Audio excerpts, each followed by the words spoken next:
රාත්‍රී 9යි මේ ශ්‍රී ලංකා ගුවන් විදුලි සංස්ථාවයි.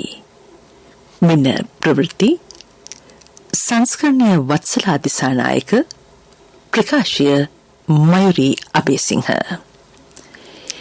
ඉදිරි දින කිහිපයේ ඉන්ධන සැපීම අත්‍යවශ්‍ය සේවා සඳහා පමණක් සීමා කෙරේ.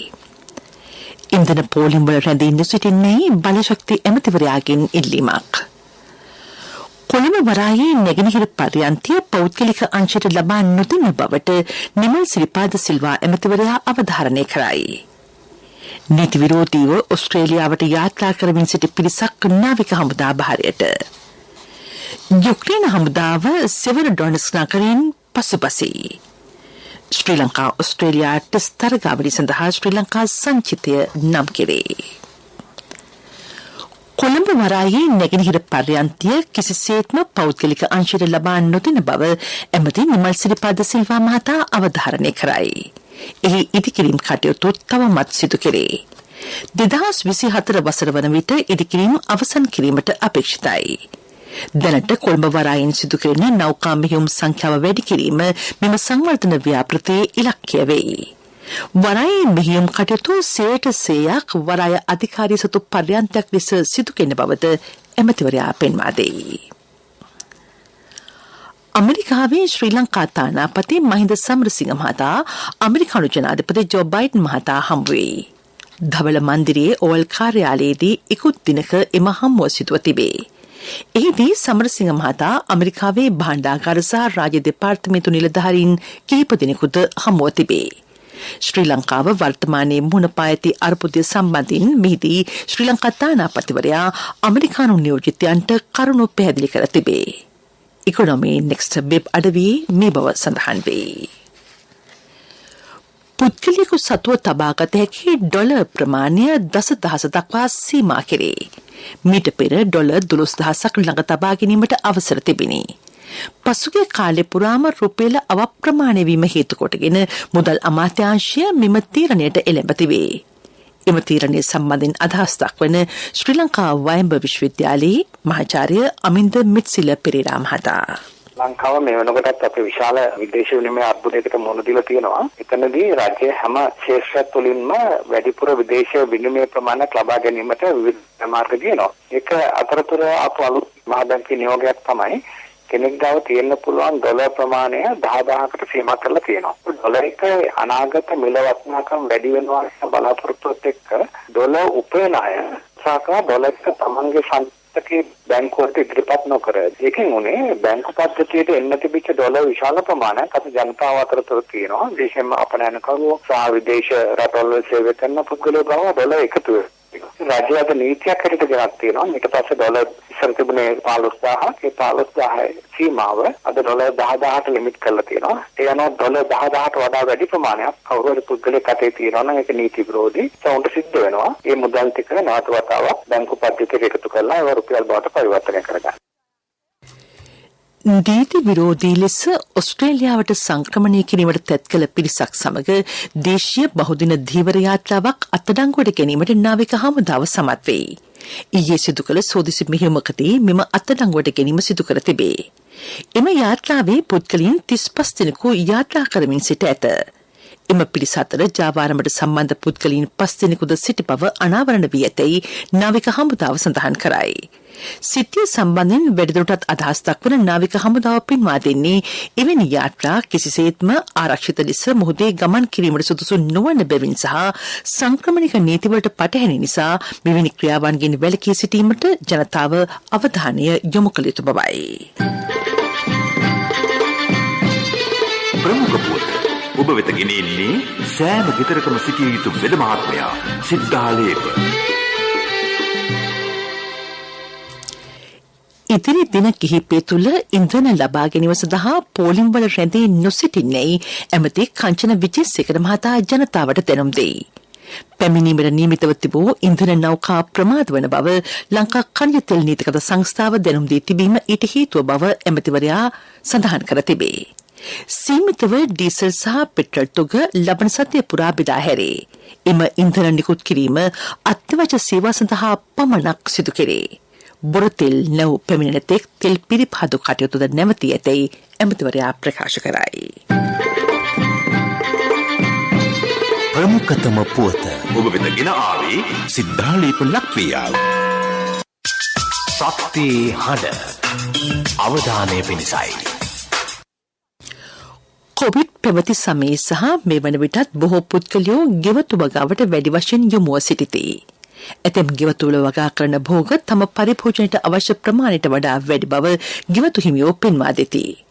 එම අස්වැන්න ගෙවතු වලටම පැමිණ මිලදී ගැනීමේ ක්‍රමවේදයක් සැකසෙනේ නම් එය රටට ඵලදායී වනු ඇතැයි ඔහු පවසති.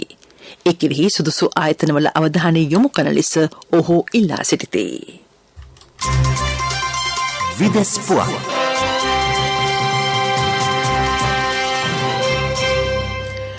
යුක්‍රේන හමුදාව රුසියානු ප්‍රහාර හමුවේ පසුපසමින් සෙවරඩොනස් කලාපයෙන් ඉවත්වීමට පටන්ගෙන ඇතැයි වාර්තා වේ. නමුත් එම කලාපය අසල ලිසිචාන්ස්නාකරයෙන් බලය පවත්වා ගැනීමට යුක්‍රේන හමුදාව ප්‍රයත්න දරමින් සිටී. මේ වන විට රුසියානු හමුදාව ලොහාන්ස්ක් ප්‍රාන්තයේ බලය බොහෝ දුරට තමන් වෙත නතු කරගෙන තිබේ. සාගරයේ ගැඹුරුතම ස්ථානයක තිබූ නැවක සුන්බුන් සොයා ගැනීමේ ගවේෂණයක් පිලිපීන මුහුදේ ඉකුත් දිනක සිදු කර තිබේ. එය සිදු කර ඇත්තේ ලොව ගැඹුරුම සාගර ගවේෂණ සිදු කරන ප්‍රධාන පෙළේ ගවේෂකයෙකු වන වික්ටර් චෙවෙස්කෝ නැමැති කිමිදුම්කරුගේ ප්‍රධානත්වයෙනි. ඔහු සිදු කළ ගවේෂණයට අනුව සොයාගෙන නෞකාවේ සුන්බුන් තිබී ඇත්තේ මීටර 6895ක ගැඹුරින් වූ සාගර පතුලය. පෙරසර සංවර්ධනයක පුවත් සම්පින්ඩනය සංවර්ධන පුවත්.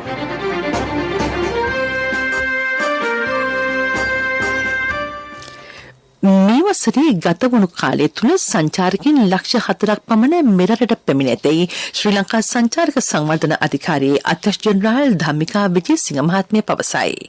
ඒ හේතුවෙන් මෙරටට ඇමරිකානු ඩොලර් මිලියන 600ක ආදායමක් ලැබී ඇතැයි අනුමාන කෙරේ. අපේ සියලුම කර්මාන්ත රඳා පවතින්නේ විදුලි සහ ඉන්ධන මත. ඒ සඳහා අපිට විදේශ විනිමය අවශ්‍ය වෙනවා. ජනතාව හැටියට අපි හැමෝටම තියෙනවා වගකීම. අපි සංචාරකයින්ට හැකිතරම් අපේ තියෙන හොඳ ගතිගුණ පෙන්වන්න. සංචාරකයින් රැගෙන යන සංචාරක වාහනයකට ඉන්ධන ගන්න අවශ්‍ය වෙනකොට ඒ සඳහා අවශ්‍ය පහසුකම් ලබා දෙන්න. අපි ඒ අයට හිතවත් බව අපි ඒගොල්ලන්ට තේරුම් ගන්න සලස්වන්න ඕනේ. එහෙම නොවුනොත් අපිට නැවතත් බැරි වෙනවා අපි මේ වැටිලා ඉන්න වලෙන් ගොඩට එන්න. ඉතින් ඒ නිසා මම බලාපොරොත්තු වෙනවා අපි ඕස්ට්‍රේලියානු ක්‍රිකට් කණ්ඩායමට දැක්වුව හිතවත්කම වගේම අනිකුත් සියලුම සංචාරකයන්ටත් මේ විදිහටම අපේ ආදරය හිතවත්කම දක්වමින් අපේ සංචාරක කර්මාන්තය ගොඩනංවා ගන්න උපකාර කරයි කියලා.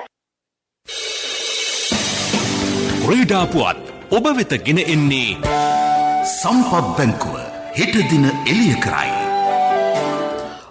ඔස්ට්‍රේලියාව සමග පැවැත්වෙන ටෙස්ට් ක්‍රිකට් තරගාවලිය සඳහා ශ්‍රී ලංකා සංචිතය නම් කෙරේ. නායකත්වය දිමුත් කරුණාරත්නට හිමිව තිබේ. සංචිතයට ක්‍රීඩකයෝ 18 දෙනෙක් ඇතුළත් වෙති.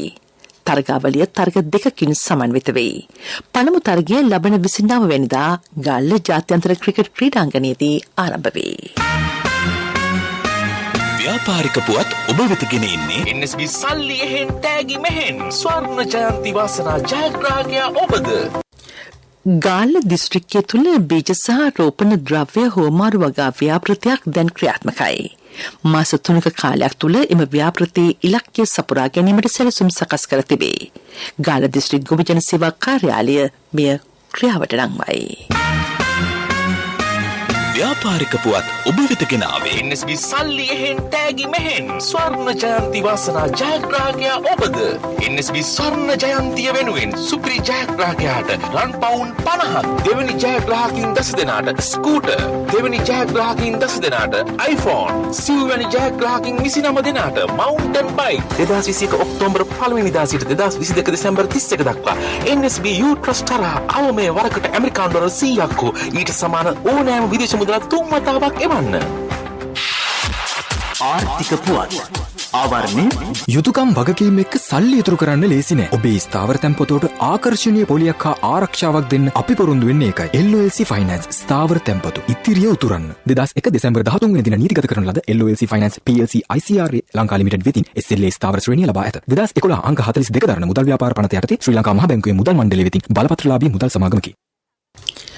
ශ්‍රී ලංකා මහ බැංකුවේ නවතම වාර්තාවට අනුව මේ වන විට ඇමරිකානු ඩොලර් එකක ගැනුම් මිල සටහන් වන්නේ රුපියල් 356.12ක් ලෙසයි.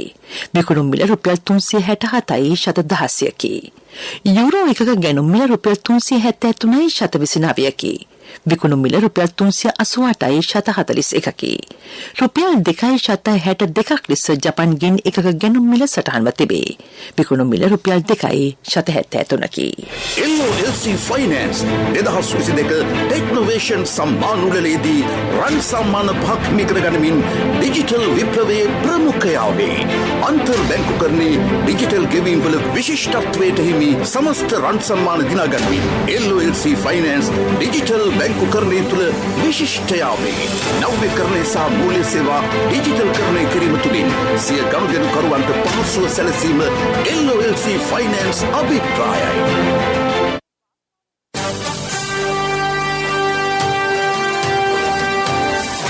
කාලගුණ වාර්තාව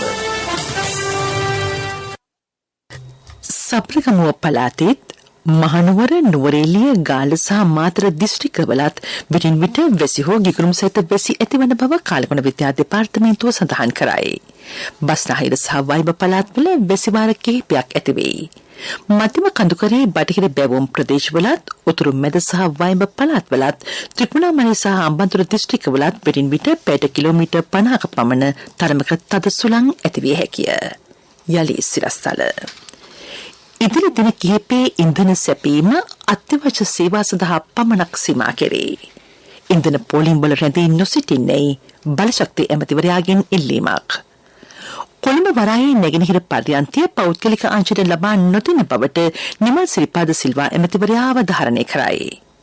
නීති විරෝධීව ඔස්ට්‍රේලියාවට යාත්‍රා කරමින් සිටි පිරිසක් නාවික හමුදා භාරයට. යුක්‍රේන හමුදාව සෙවරඩොනෙට්ස්ක් නගරයෙන් පසුපසී. ශ්‍රී ලංකා ඔස්ට්‍රේලියා ටෙස්ට් තරගාවලිය සඳහා ශ්‍රී ලංකා සංචිතය නම් කෙරේ. ප්‍රවෘත්ති සමාප්තයි.